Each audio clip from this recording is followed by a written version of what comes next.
Sebagai warga negara, posisi saya tidak berubah dari semenjak akhir tahun lalu. Menurut saya, Presiden Jokowi harus dimakzulkan. Ini kesimpulan pertama yang menurut saya penting sebagai bagian dari pemilu 2024. Di antara, ada dua masalah di dalam paslon pilpres kita. Nomor satu, jumlahnya bukan 3 pasang ternyata, itu nomor satu. Ini serius banget ini. Yang kedua, salah satunya secara hukum, bukan hanya secara etik, tidak layak menjadi paslon. Bukti, dan bukti yang terkumpul sudah sangat banyak, yaitu tentang pemalsuan C hasil. Orang pikir tadinya yang bermasalah adalah IT-nya, aplikasinya, sistemnya, baik software maupun hardware, karena berulang-ulang hardware-nya, jaringannya kan down terus, nggak masuk akal sebetulnya. Tetapi nyatanya bisa ditemukan C hasil yang halaman 1, 2, dan 3-nya tanda tangan orang yang sama beda-beda. Itu artinya pada tingkat manual pun sudah bobrok. Ini harus dibongkar, tidak boleh dibiarkan. Artinya di bawah lampu sorot yang kedua, sebetulnya kita punya penyelenggaraan pemilihan umum 2024 yang bombroknya ampun-ampunan. Kita harus jujur katakan itu. Bahasa yang terlalu melemah lembutkan, berpura-pura, eufemisme sudah tidak diperlukan hari-hari ini. Kita nggak bisa bilang Presiden kurang bertanggung jawab, nggak bisa itu, terlalu lemah lembut untuk Jokowi. Presiden melanggar konstitusi dan undang-undang. Sekali lagi kita tidak bisa biarkan ini. Tidak bisa biarkan ini. Maka saya dengar, belum tentu benar ini. Saya dengar baik 01 maupun 03 itu ternyata punya sikap yang kurang lebih serupa dalam beberapa hal. Yang pertama, bersepakat bahwa presiden tidak bisa dibiarkan. Yang kedua, bersepakat bahwa penyelenggaraan pemilihan umum 2024, wabil khusus Pilpres 2024 cacat proses dan hasil. Karena itu hasilnya harus ditolak. Dan yang ketiga, bersepakat bahwa paslon yang tidak memenuhi syarat hukum tadi, yang keberadaannya melanggar kaidah hukum tadi, maka harus didiskualifikasi. Pemilu 2024 itu punya 3 lampu sorot. Lampu sorot yang pertama itu menyorot ke Jokowi. Presiden Jokowi. Lampu sorot yang kedua, penyelenggara pemilu yang bertanggung jawab untuk menyelenggarakan pemilu dengan proses dan hasil yang semestinya terbaik, yang demokratis, yang jujur dan adil. Dan yang ketiga, kontestan pemilu. Kira-kira begitu. Kenapa lampu sorot saya batasi ketiganya? Hanya 3 saja, nanti saya ceritakan. Saya mau mempersimpel saja, menyederhanakan saja pembicaraan. Di lampu sorot yang pertama, yang kita temukan adalah presiden yang melanggar konstitusi. Presiden yang melanggar sejumlah undang-undang. Di berbagai tempat saya sudah sampaikan ini dan saya tidak ingin mengulang. Itu bab yang sudah lewat.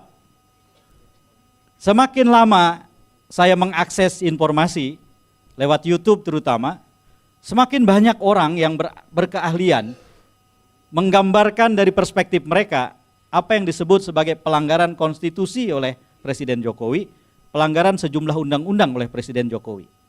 Sebagai warga negara, saya beranggapan sama dengan mereka itu.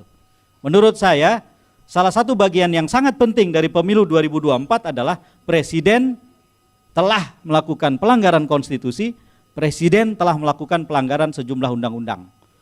Dan tidak boleh dibiarkan. Inilah lampu sorot yang pertama. Pembiaran terhadap itu adalah dosa sejarah setiap orang di Indonesia. Pembiaran pelanggaran konstitusi dan undang-undang oleh presiden tidak boleh dilakukan. Apapun hasilnya. Bahwa perjuangan untuk menuntut agar ini diadili, ini diperkarakan sampai tuntas, kemudian ujungnya bisa ada pihak yang kalah dan menang secara politik, itu urusan yang lain. Dan perjuangan kita belum sama sekali selesai. Jadi menurut hemat saya, lampu sorot yang pertama ini tetap menyala terang. Presiden yang dalam istilah sehari-hari melakukan cawe-cawe yang bablas, sebetulnya sumbernya adalah pelanggaran terhadap konstitusi dan sejumlah undang-undang. Menurut saya ini tidak boleh dibiarkan. Sebagai warga negara, posisi saya tidak berubah dari semenjak akhir tahun lalu. Menurut saya, Presiden Jokowi harus dimakzulkan. Ini kesimpulan pertama yang menurut saya penting sebagai bagian dari pemilu 2024. Jika tidak, Bapak Ibu dan teman-teman, maka semua presiden yang lain dengan sangat mudah mencontoh ini sebagai template. Ternyata jadi presiden di Indonesia itu enak. Konstitusi sudah menjamin kekuasaan yang sangat besar. Yang bersangkutan mengendalikan resources hampir tanpa batas. Punya daya kendali terhadap aparatur yang bisa dimanfaatkan kapanpun secara optimal dengan dampak yang luar biasa dan bahkan serta-merta. Dan ternyata dibiarkan ketika melakukan pelanggaran konstitusi dan undang-undang. Maka yang saya bilang tadi, semua presiden akan mencontoh ini sebagai template. Maka menurut saya, bukan saja kita akan kembali ke sebelum reformasi 98, bahkan dalam beberapa hal jauh lebih mundur dibandingkan dengan capaian kediktatoran zaman Pak Harto dalam beberapa hal. Termasuk misalnya dalam pengumpulan resources, kenikmatan, keuntungan kepada satu keluarga yang di backup oleh berbagai instrumen yang amat dahsyat. Mulai dari putusan MK nomor 90 tahun 2023 dan kelak kalau tidak dilawan sampai ke Undang-Undang Daerah Khusus Jakarta.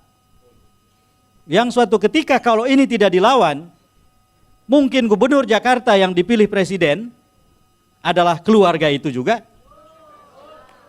Dan aglomerasi, yaitu kawasan ekonomi, bisnis, dan industri yang menyatukan Jabodetabek, dipimpin oleh Dewan Pengelola Aglomerasi, yang ketuanya ex officio adalah wakil presiden, yang kalau ini tidak dilawan, keluarga itu juga. Maka menurut saya ini tidak boleh dibiarkan. Dengan segala resikonya sebagai warga negara, kita harus bersikap. Dan sebagai warga negara, sikap saya sekali lagi tidak berubah. Saya bergeming. Ini istilah yang sering salah dipakai ya.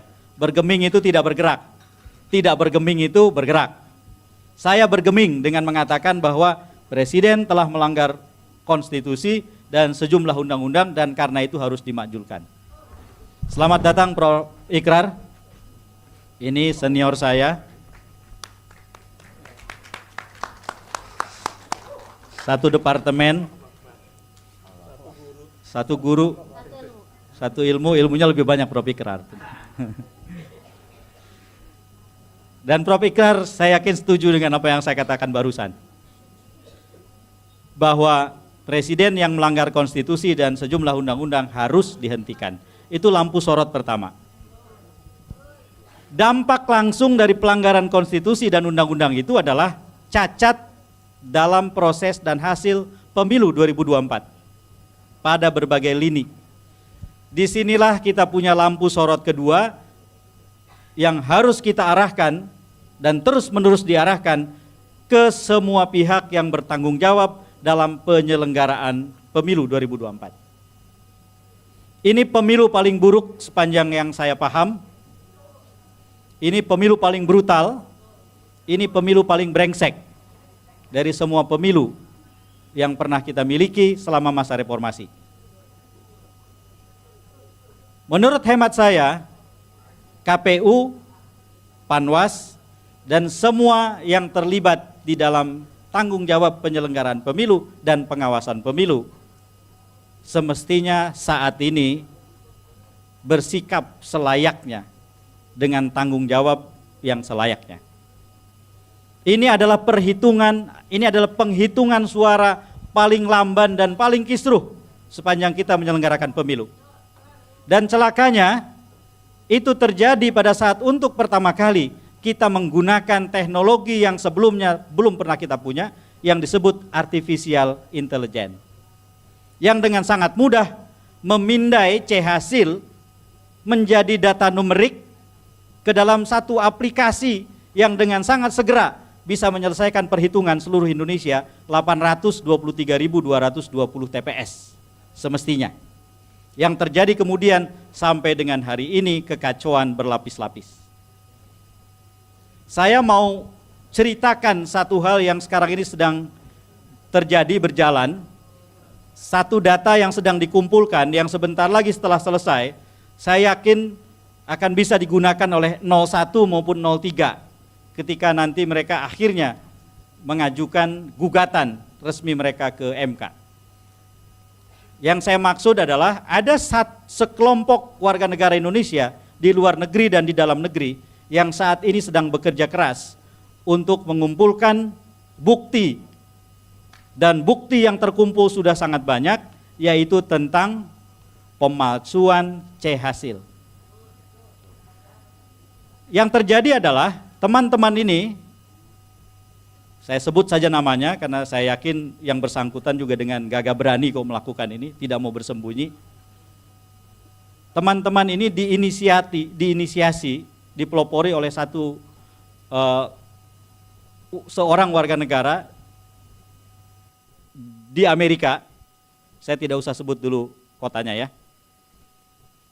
Kebetulan, dalam tanda kutip, yang bersangkutan adalah salah seorang putra dari Profesor Harun Ar-Rasyid, anggota KPU kita yang pertama, almarhum. Ia adalah doktor perminyakan yang sejak tahun 96 bermukim di Amerika, bekerja di perusahaan minyak di sana, bukan ahli IT. Terus kemudian ia mencoba menelusuri TPS-TPS di Sirekap, tetapi fokus pada suara 02 yang besar-besar. Yang ditemukan adalah tanda tangan di halaman 1 C hasil dengan halaman 2 dan 3 beda-beda untuk orang yang sama. Ini bukan kecurangan ini kejahatan ini kriminal ini. Dan ini sedang dikumpulkan. Sekarang ini dalam jaringan ini bergerak banyak sekali orang yang terlibat, baik di Indonesia dan di berbagai negara. Warga-warga negara Indonesia yang ini tidak pernah terjadi sebelumnya. Jadi Bapak Ibu sekalian, jangan-jangan, kita pakai jangan-jangan dulu sementara ini ya. Jangan-jangan kerusakan, kebobrokan yang luar biasa itu bukan hanya di level teknologinya, tetapi dari sejak masih manual. Sistem penghitungan pemilu kita itu menggunakan sistem hybrid, campuran. C hasil manual, mencoblosnya manual, direkap manual di kecamatan, sejak itulah kemudian terdigitalisasi ke atas, sistem manualnya dalam rekap per tingkat ke kabupaten kota, ke provinsi, ke nasional. Jadi sistem hybridnya seperti itu. Orang pikir tadinya yang bermasalah adalah IT-nya, aplikasinya, sistemnya, baik software maupun hardware, karena berulang-ulang hardware-nya, jaringannya kan down terus, gak masuk akal sebetulnya. Tetapi nyatanya bisa ditemukan C hasil yang halaman 1, 2, dan 3-nya tanda tangan orang yang sama beda-beda. Itu artinya pada tingkat manual pun sudah bobrok. Ini harus dibongkar, tidak boleh dibiarkan. Artinya di bawah lampu sorot yang kedua, sebetulnya kita punya penyelenggaraan pemilihan umum 2024 yang bombroknya ampun-ampunan. Kita harus jujur katakan itu. Bahasa yang terlalu melemah lembutkan, berpura-pura, eufemisme sudah tidak diperlukan hari-hari ini. Kita nggak bisa bilang presiden kurang bertanggung jawab, nggak bisa itu, terlalu lemah lembut untuk Jokowi. Presiden melanggar konstitusi dan undang-undang. Sudah.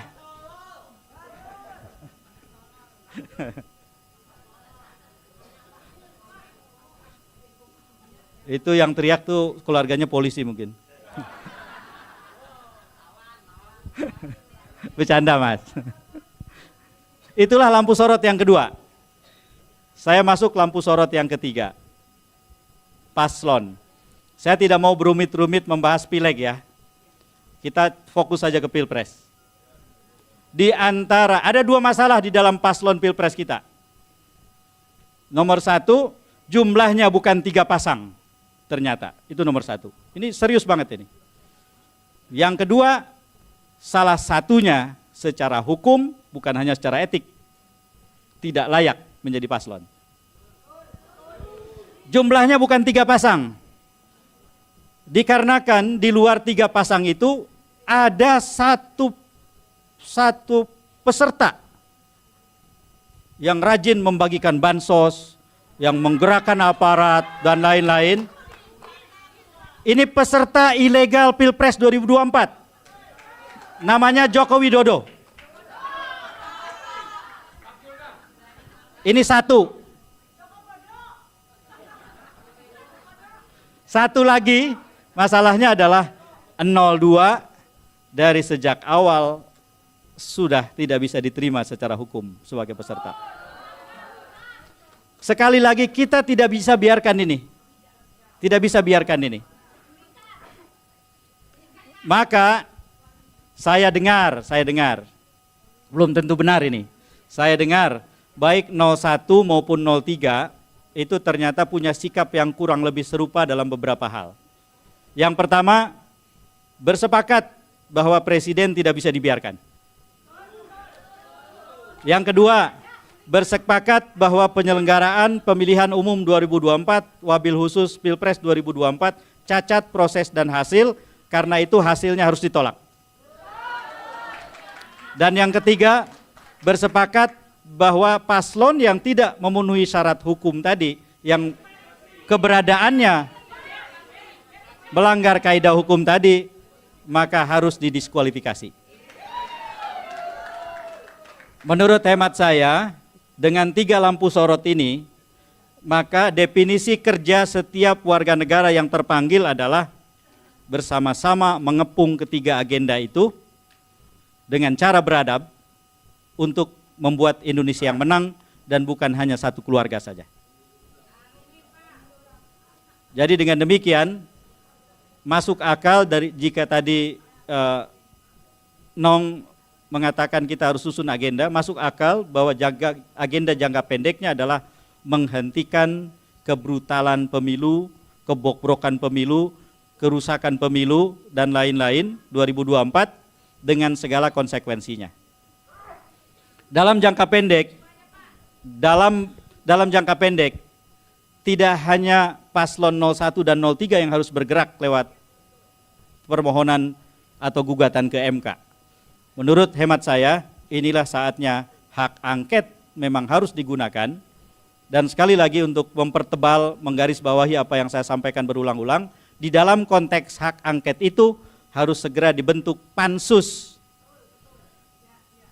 untuk bekerja dalam waktu yang berjangka pendek, mentransparansikan seluruh kerjanya dalam siaran langsung yang kita ikut terlibat, bukan hanya menonton, ikut terlibat di dalamnya. Dan dengan itu maka dalam waktu yang cukup, waktu yang ada sekarang, kita bisa menuntaskan pekerjaan-pekerjaan rumah besar tadi. Hak angket, jangan terlalu khawatir, pasti sekarang ini ada banyak sekali berita rumors yang mengatakan bahwa 5 partai pecah dan seterusnya. Asumsikan saja bahwa setiap pihak memang sedang bertarung dan berusaha membuat lawannya masuk angin, pasti. Dan dalam pertarungan yang semacam ini pasti semua orang menyuarakan apa yang sedang mereka kerjakan. Jangan terganggu. Tetapi saya yakin kelima partai ini akan solid pada akhirnya, sehingga hak angket itu Bapak Ibu sekalian, ujungnya adalah, ini kaitan dengan pemajulannya ya, supaya saya perjelas. Ujungnya nanti adalah penggunaan hak menyatakan pendapat yang merupakan hak DPR.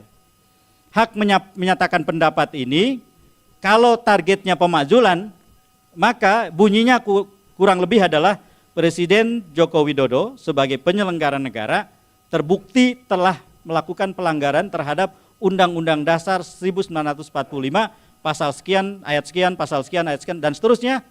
Dan dalam konteks itu melakukan pelanggaran terhadap sejumlah undang-undang berikut, Undang-Undang nomor sekian, dan seterusnya.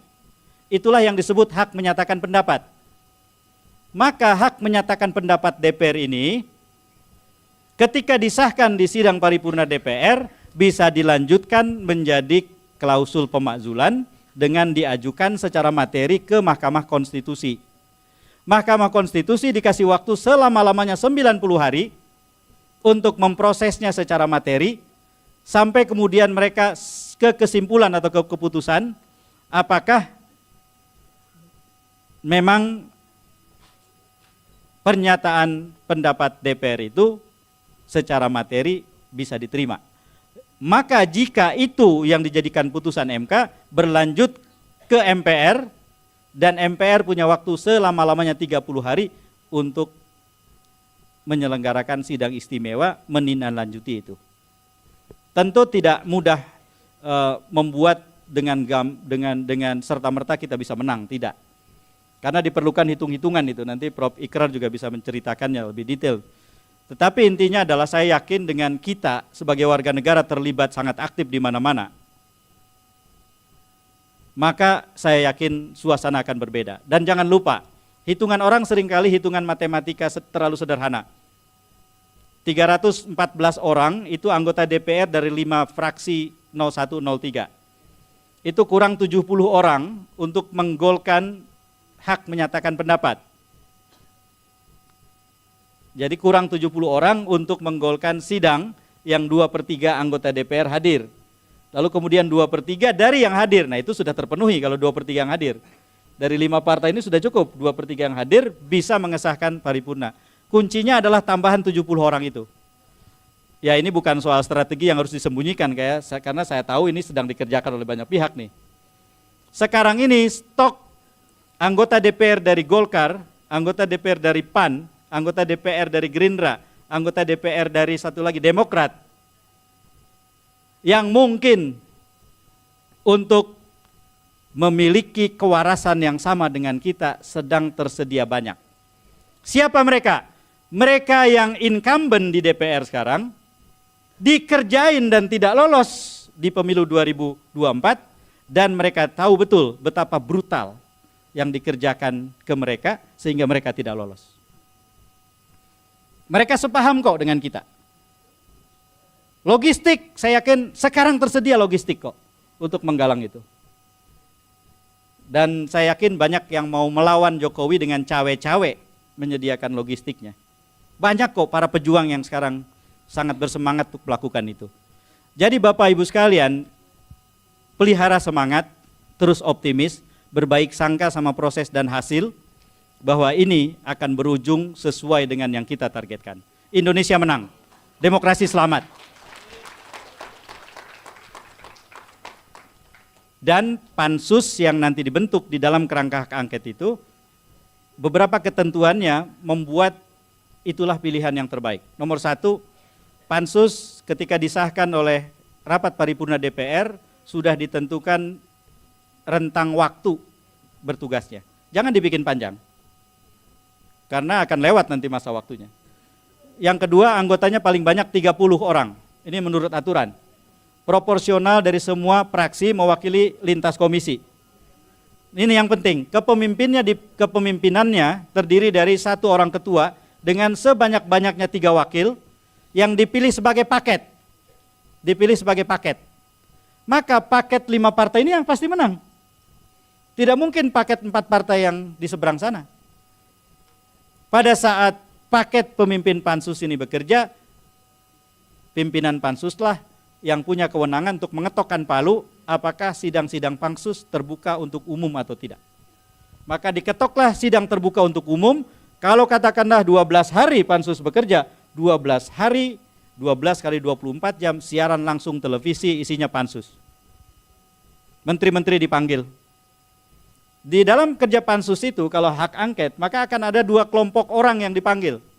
1, penyelenggara negara. Presiden dipanggil, para menteri dipanggil. Semua yang dianggap perlu diminta penjelasan dipanggil. Panglima TNI dipanggil, Kapolri dipanggil. Yang selebihnya saksi. Ketua KPU dipanggil sebagai saksi, Ketua Panwas dipanggil sebagai saksi, Bawaslu maksudnya.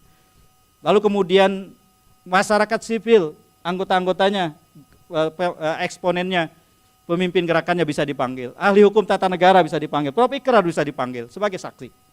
Semua untuk membuka semua kebobrokan itu di atas meja, maka proses di MK itu paralel berjalan bersamaan dengan proses di DPR. Itulah yang sedang kita perjuangkan. Tantangannya pasti besar, mereka masih punya resources, bahkan mereka sudah menyusun kabinet dan lain-lain. Kita tidak pernah tahu hari esok, hanya Tuhan yang tahu. Kita tidak bisa mendahului takdir. Dan saya masih percaya, selama hasil perhitungan suara belum selesai dan semua proses yang saya ceritakan belum selesai, pemilu 2024 belum selesai. Sehingga ujungnya termasuk siapa yang menang dan kalah, belum bisa kita tentukan. Dan karena itu, mari kita terlibat di dalamnya, tidak menjadi penonton karena kita bukan penonton. Dan dengan cara itu, mari kita selamatkan Indonesia, kita selamatkan demokrasi dengan cara memenangkan Indonesia. Dan kita kalahkan keluarga itu. Rasanya dosa besar, dosa sejarah yang sangat besar, kalau akhirnya yang menang keluarga itu, dan kita yang berjuang untuk Indonesia yang harus kalah. Kita akan amat sangat menyesal dalam waktu yang panjang jika itu terjadi. Supaya kita tidak menyesal, jangan jadi penonton, mari bergerak bersama-sama. Siap Bapak Ibu? Baik, wallahul muwafiq ila aqwamit thoriq. Assalamualaikum warahmatullahi wabarakatuh.